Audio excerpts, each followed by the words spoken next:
Hey everyone, and welcome back to the channel. This is the first episode in our series where we will be building the Flywise Airlines project from scratch. Today we're kicking things off with the project setup and a deep dive into the core concepts of logging. So the objective of the first episode, basically project setup and logging concepts. We're going to get the basic structure of our project up and running, but more importantly, we're going to understand why logging is so crucial in a complex real-world application like an airline booking system, for example. It's not just, a nice to have feature, it's absolutely essential. Now, let's talk a little bit about why we would like to have logging. So the thing is, in a big enterprise system like Flywise, logging is your eyes and ears. So it helps you get a clear picture of what's happening. For example, you would use logging and log messages to track key actions, like when a new booking is made, a flight is canceled, or a fare is changed. Trace system failures or bugs. Imagine a flight doesn't show up in the system. Logs would be your first stop to figure out why. Audit customer interactions, so you know exactly what a user did and when. Last but not least, analyze trends like how many payment attempts are failing or how many users are trying to log in at once. So basically, as I said, logging gives you the information you need to keep the system healthy and solve problems quickly. Now, there is this concept called log levels, and we are going to revisit log levels throughout the series. And I am going to show you how to use log levels combined with other techniques as we go through the course. But let's talk a little bit about them here. So again, you can't log everything in your, in your systems. You can't log everything because if you do, you'd make a huge mess. That's where log levels come in. So a log level or logging severity is a label that tells you how important or urgent a particular log message is. So think of it like a priority tag for your log entries.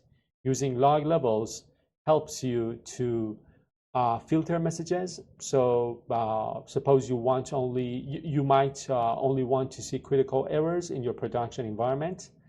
Prioritize issues, so a warning is less urgent than a critical failure, of course. And avoid clutter, meaning that you don't want your logs to be filled with so much noise that you can't find what you need. And then we have different log levels. So here's a quick breakdown of the standard log levels from the least to the most severe. So the first one, as you can see here, is trace.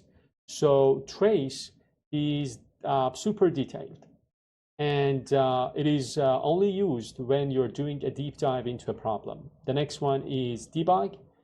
You'd use debug for debugging information during development. Then you've got, information. This is for normal everyday operations. Things like a successful user login or the application starting up. Then you've got warning. So a warning is for unexpected situations that don't break the application, but you should probably be aware of them. The next one is error. So this is when something has failed and it needs to be fixed, but the application is still running. Last but not least, you've got critical. So this is for a major failure. So the application is probably crashing or completely unusable. So why would we need log levels? Again, as I told you, we are going to revisit log levels throughout the series. But why go through all this, trouble of having different log levels? There are a few key reasons. First and foremost, to avoid noise. So in production environments, you're not interested in every single detail. You just want to know about the important stuff. The next one would be improve debugging. So during development, it's the opposite, right? You want to see everything so you can track down bugs. Filter logs. So most logging systems let you easily filter logs by their different levels.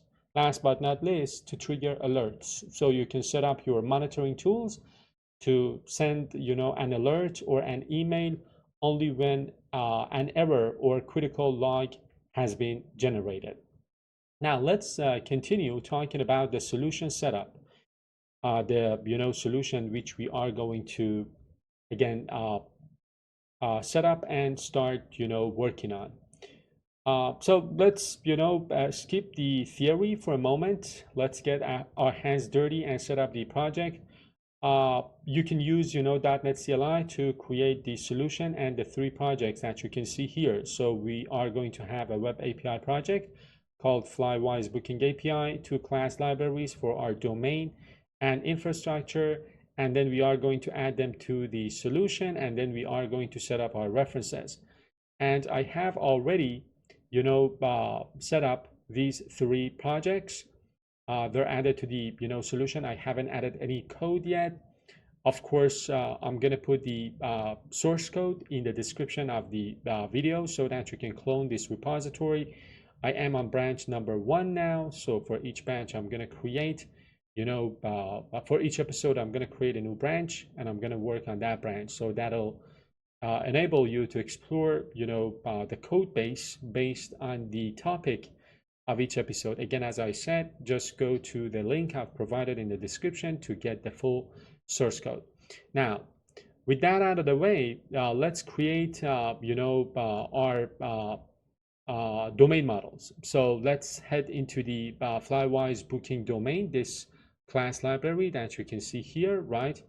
And we want to create our domain models. So these are like the core business objects we'll be working with. We'll create a passenger and a booking model in this episode. So this is the passenger, domain model, and then we've got the booking domain model. So what I am going to do, I'm going to create, a folder here called models. And then I'm going to move this code file into this folder. And then what I am going to do is to create the passenger, view model, passenger domain model. So different properties. If you're interested in learning about clean architecture and, domain modeling, you can check out the playlists that I have on the channel on those topics. And now let me go ahead and create the booking domain model as well.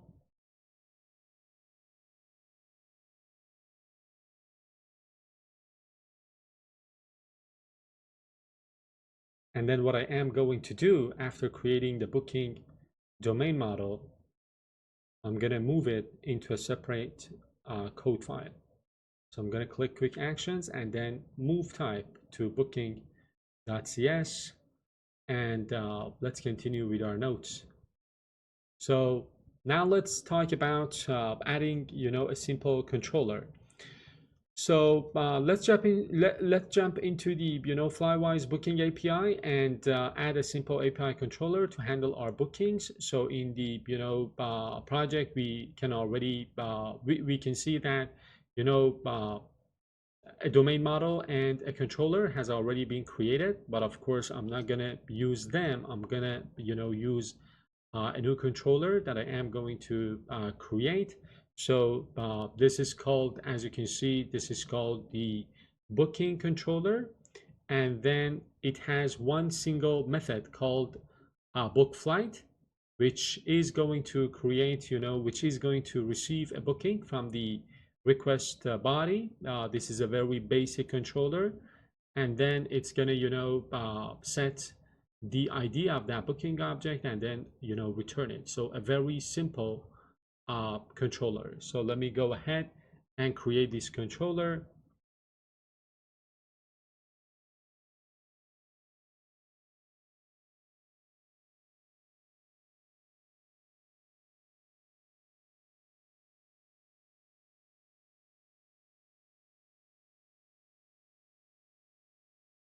And then I am going to rename the file.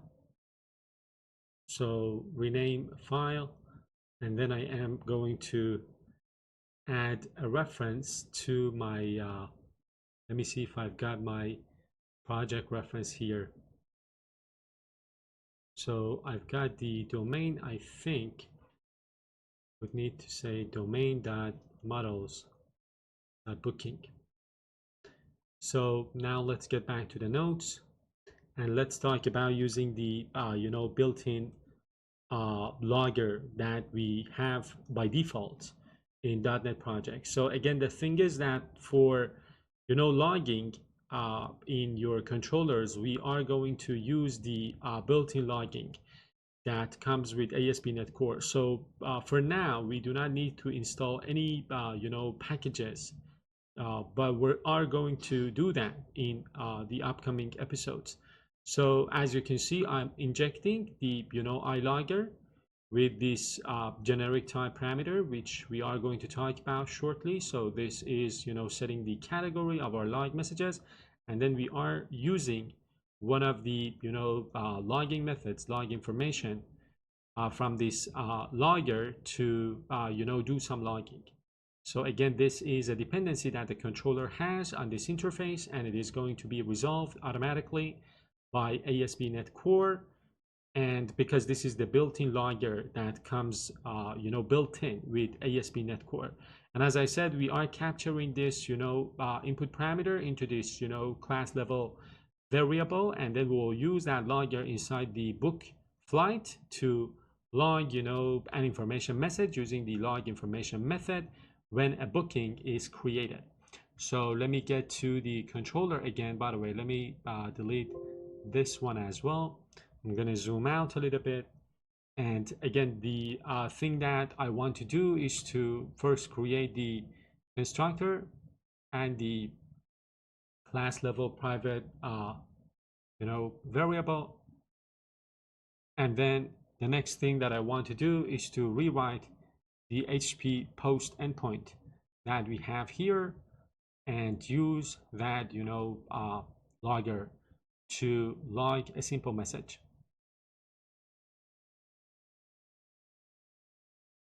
So then we are going to return that booking.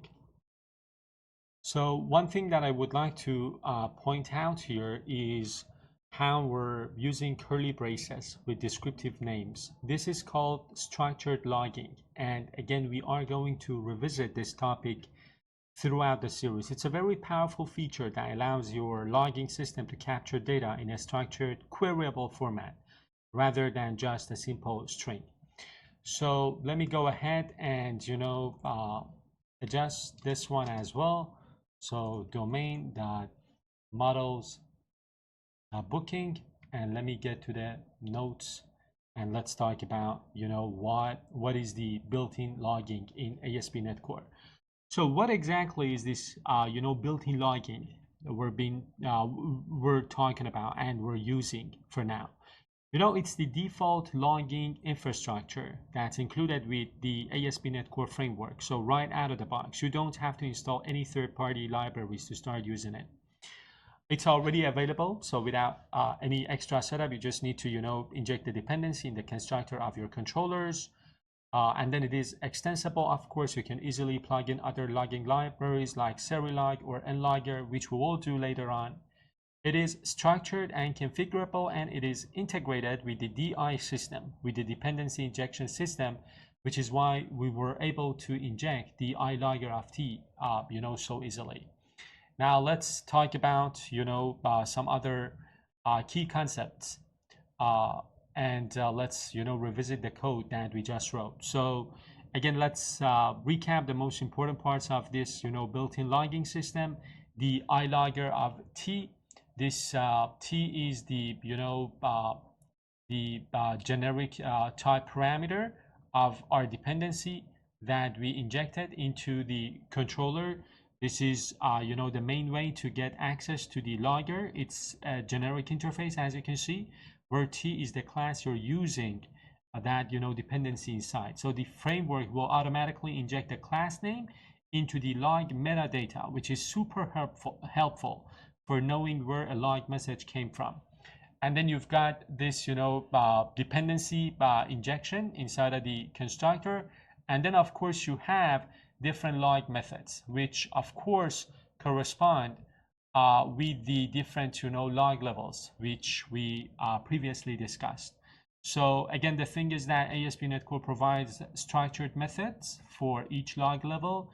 You've got log information, you've got log warning, log error, and log critical. All these methods support string interpolation with named parameters, two very powerful techniques in C#, which is what we saw earlier. And this is, far better than traditional string concatenation because it keeps your log data structured and easy to search.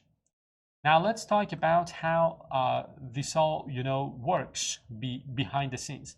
Behind the scenes, when you ask for, a dependency on ilogger of t, the framework uses di, or dependency injection, to resolve it for you. So the entire system is built on the Microsoft extensions logging namespace, and by default, these logs are written to the console. In dev, in development, they're written to console, but of course you can configure them to go to a variety of other places depending on your environment. And those, places are, called destinations.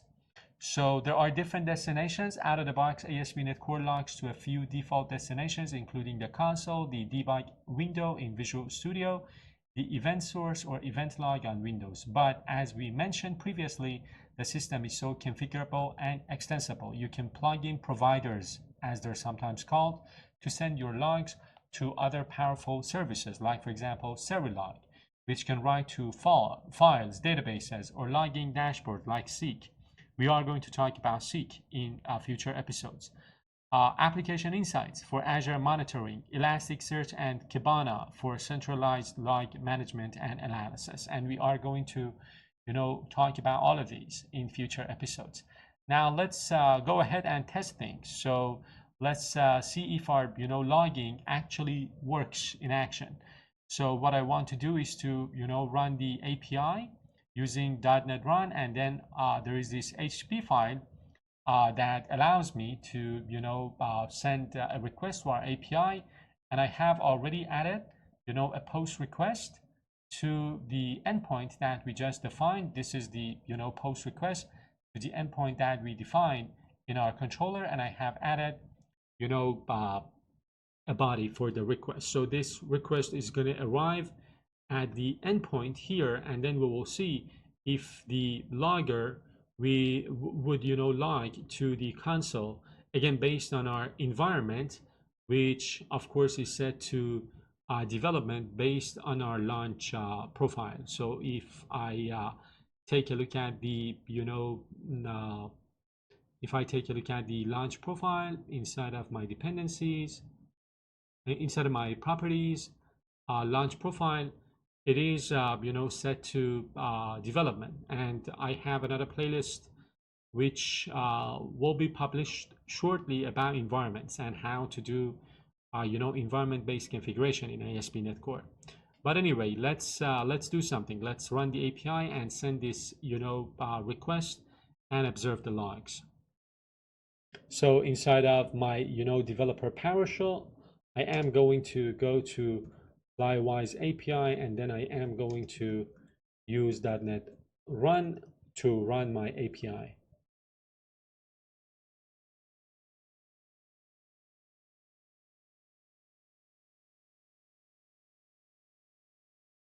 So my API is running. This is the port number, as you can see, 5285. Now let me open up the HTTP file, 5285, and then let me send my post request.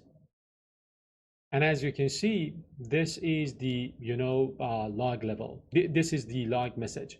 So the log level is information because we're using the log information method. Then we've got the category. So this is the generic type parameter that we pass to the generic interface injected into our constructor.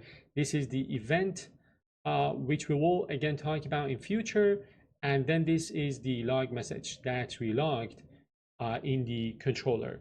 So the logging is working, right?